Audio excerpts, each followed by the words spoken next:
نزل به الروح الأمين على قلبك لتكون من المنذرين بلسان عربي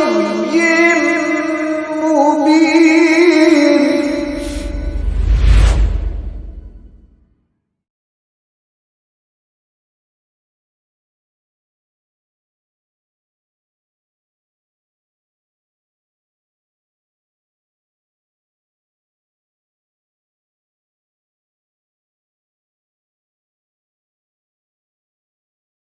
بسم اللہ الرحمن الرحیم.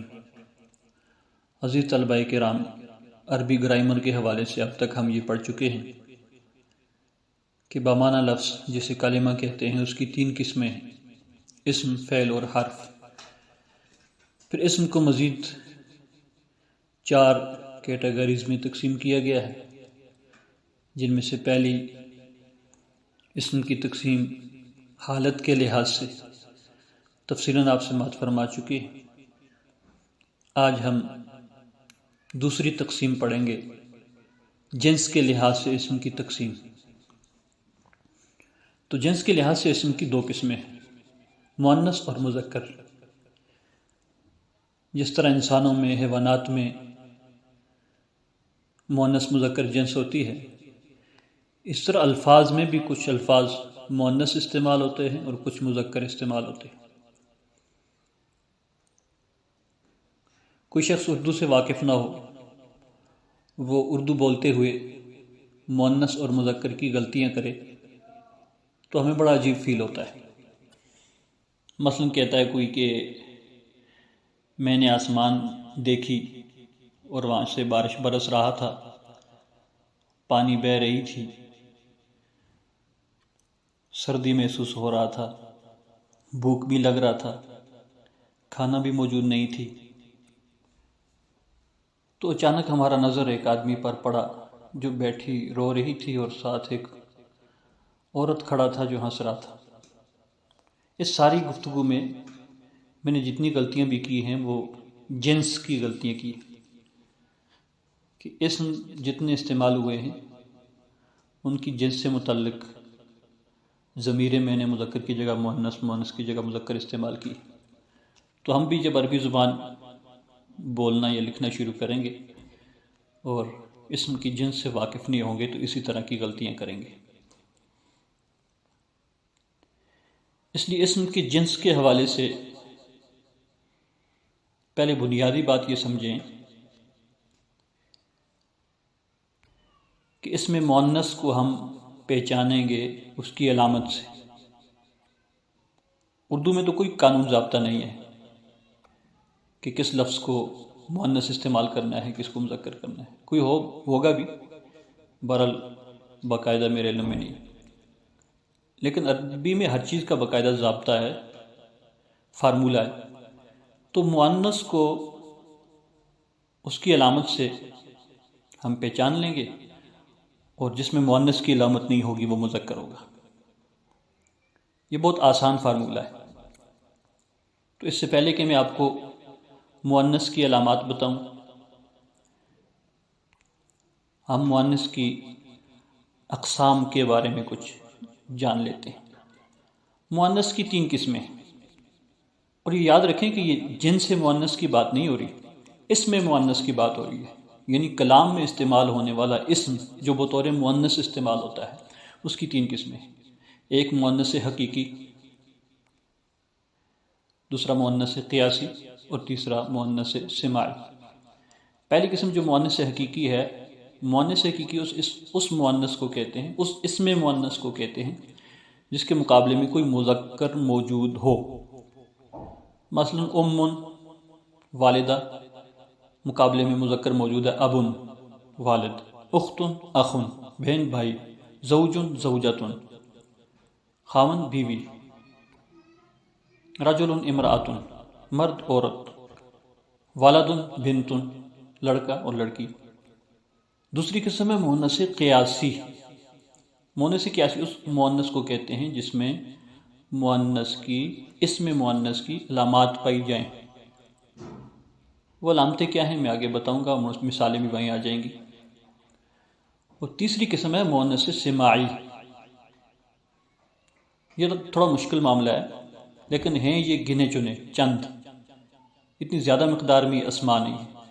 ایسے اسماء کہ جن کے مقابلے میں کوئی مذکر بھی موجود نہیں ہے، جن میں کوئی مؤنث کی علامت بھی نہیں پائی جا رہی، لیکن اہل زبان یعنی اہل عرب ان کو مؤنث استعمال کرتے ہیں۔ بس ہم نے ان سے سنا کہ وہ مؤنث استعمال کرتے ہیں تو ہم نے بھی انہیں مؤنث استعمال کرنا شروع کر دیا۔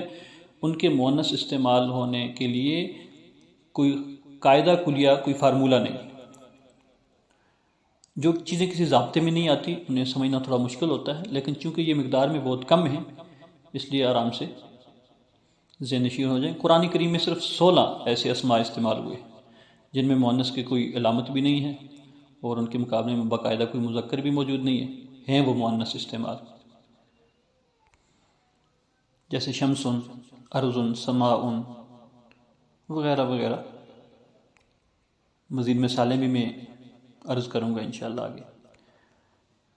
یہاں تک تو ہو گئی مؤنث کی اقسام۔ اس میں مؤنث کی 3 قسمیں۔ اب کچھ پوائنٹس نوٹ کر لیں اپنے پاس، جو اسم کی جنس کے لحاظ سے یہ جو تقسیم ہے مؤنث مذکر، اس کے لیے مکمل قواعد اور ضوابط کی صورت میں ایک فارمولہ ہے۔ نمبر 1، یہاں سے ہم شروع کر رہے ہیں مؤنث کی علامات، جو مؤنث اسم مؤنث کی اصل قسم ہے قیاسی۔ تو یاد رکھیں مؤنث کی سب سے بڑی علامت ہے کہ اس کے آخر میں گول تا ہوتی ہے۔ جہاں کہیں بھی آپ کو ایسا اسم ملے جس کے آخر میں گول تا ہو تو آپ آنکھیں بند کر کے کہہ سکتے ہیں کہ یہ اسم مؤنث ہے۔ صالحۃ، مؤمنۃ، فاطمۃ، طالبۃ، بررۃ، کرامۃ، شجاعۃ، سریعۃ، بطیئۃ، ثمینۃ، صبورۃ، مروحۃ، غرفۃ، سینکڑوں مثالیں دی جا سکتی ہیں۔ نمبر 2، ہر ایسا اسم جس کے آخر میں الف مقصورہ ہو وہ بھی مؤنث ہے۔ الف مقصورہ کسے کہتے ہیں؟ الف مقصورہ کو ظاہر کرنے کے لیے اسم کے آخر میں چھوٹی یا اور اس پر کھڑی زبر ڈالی جاتی ہے، جیسے صغرا، کبرا، سلمہ، بشرا۔ اس طرح کے جتنے بھی اسماء ہیں وہ مؤنث استعمال ہوتے ہیں۔ نمبر 3، ہر ایسا اسم جس کے آخر میں الف ممدودہ ہو۔ الف ممدودہ کیا ہوتا ہے؟ الف اور اس کے بعد حمزہ، جیسے حمراء، زہراء، سوداء، بیضاء۔ اس طرح کے جتنی بھی اسماء ہیں وہ اس میں مؤنث استعمال ہوتے ہیں عربی میں۔ تو یہ 3 بڑی علامات ہیں کسی بھی اسم کے مؤنث ہونے کی۔ اس میں سب سے زیادہ 80% سے بھی زیادہ گولتا بطور علامت استعمال ہوتی ہے، اور اس کے بعد الف ممدودہ اور الف مقصورہ بہت کم۔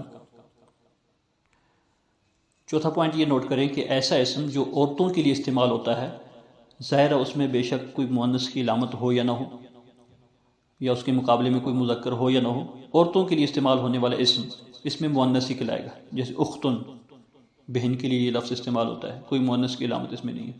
امن، والدہ کے لیے استعمال ہوتا ہے، کوئی مؤنث کی علامت نہیں، چونکہ عورتوں کے لیے استعمال ہو رہے ہیں اور مخصوص ہیں عورتوں کے ساتھ یہ الفاظ، لہذا یہ مؤنث ہے۔ 5واں پوائنٹ یہ ہے، اکثر ملکوں کے نام، شہروں کے نام اور قبیلوں کے نام عربی میں مؤنث استعمال ہوتے ہیں۔ ہم کہتے ہیں اسلام آباد بہت صاف ستھرا شہر ہے، جب ہم اسے عربی میں استعمال کریں گے تو ہمیں مؤنث استعمال کرنا پڑے گا۔ کراچی بہت بڑا شہر ہے، جب عربی استعمال کریں گے تو کراچی بلدتن وسیعتن یا کبیرتن، ہمیں عربی میں اسے مؤنث استعمال کرنا پڑے گا۔ بہرحال قبائل، شہر، ملک، ان کے نام عربی میں مؤنث استعمال ہوتے ہیں۔ اچھا، چھٹا پوائنٹ یہ ہے کہ جسم کے ظاہری اعضاء میں سے جو اعضاء بھی 2 یا 2 سے زائد ہیں عربی میں مؤنث استعمال ہوتے ہیں۔ مثلا آنکھیں 2 ہیں تو عین جاریۃ، عین ایک آنکھ، کوئی اس میں مؤنث کی علامت نہیں ہے، گولتا بھی نہیں ہے، علی ممدودہ مکسورہ بھی نہیں ہے، لیکن عربی میں یہ مؤنث استعمال ہوگا کیونکہ آنکھیں 2 ہیں، ان میں سے کسی ایک کے لیے جو لفظ استعمال ہوگا وہ مؤنث ہوگا۔ یدن ہاتھ، الخد گال، الاذن کان، الرجل ٹانگ یا پاؤں۔ اس طرح انگلیاں 2 سے زیادہ ہیں تو ایک انگلی کے لیے مؤنث کا اسم استعمال کریں گے۔ تو یہ پوائنٹ بھی یاد رکھنا، جسم کے وہ اعضاء جو 2 ہیں یا 2 سے زیادہ ہیں، جب ان میں سے کسی ایک کا ذکر کریں گے تو اسے ہم مؤنث ظاہر کریں گے یا مؤنث استعمال کریں گے۔ جو ایک ہی ہے وہ مذکر استعمال ہوگا، جیسے انف، ناک، یہ مذکر استعمال ہوگا۔ 7واں پوائنٹ وہی جو ہم نے مؤنث سماعی کی تعریف پڑھی کہ بعض اسماء ایسے بھی ہیں جن میں مؤنث کی کوئی علامت نہیں لیکن اہل زبان انہیں مؤنث استعمال کرتے ہیں۔ تعداد میں یہ بہت کم ہے، قرآن مجید میں ایسے 16 اسماء استعمال ہوئے ہیں،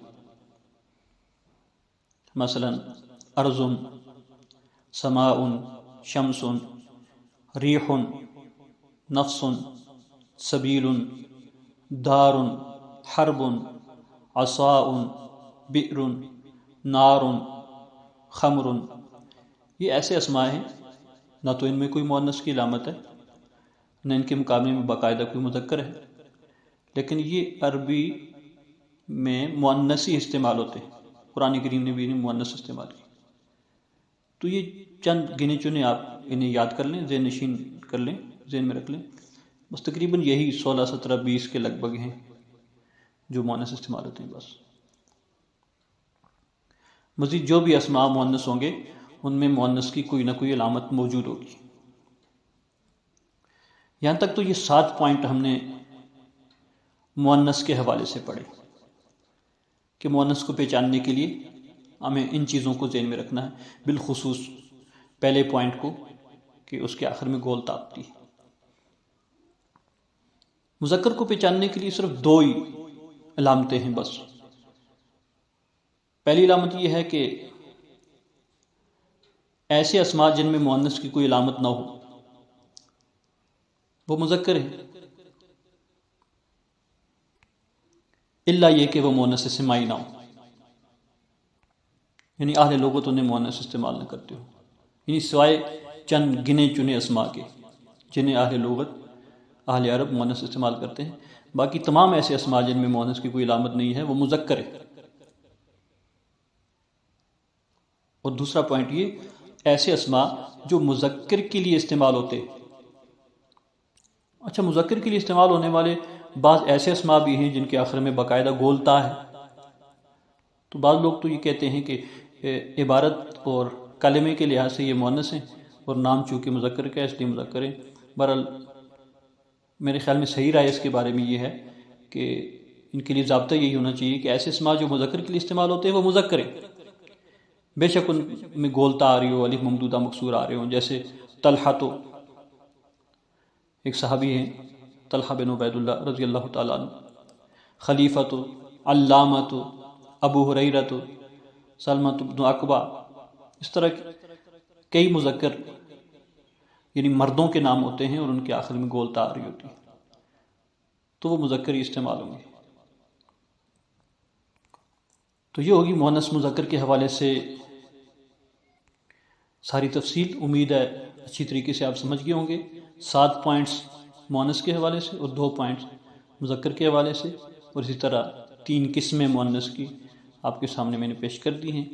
اب میں مزید پختگی کے لیے چند مثالیں آپ کے سامنے رکھ دیتا ہوں، انہیں آپ بغور دیکھیں اور ان میں آپ اندازہ کر سکتے ہیں کہ کسی مذکر کو کیسے مؤنث بنایا جاتا ہے۔ آسان طریقہ ہے، آخر میں گولتا لگا دیں، مفتوح سے مفتوحۃ، عابد سے عابدۃ، زاہد سے زاہدۃ، اور اسی طرح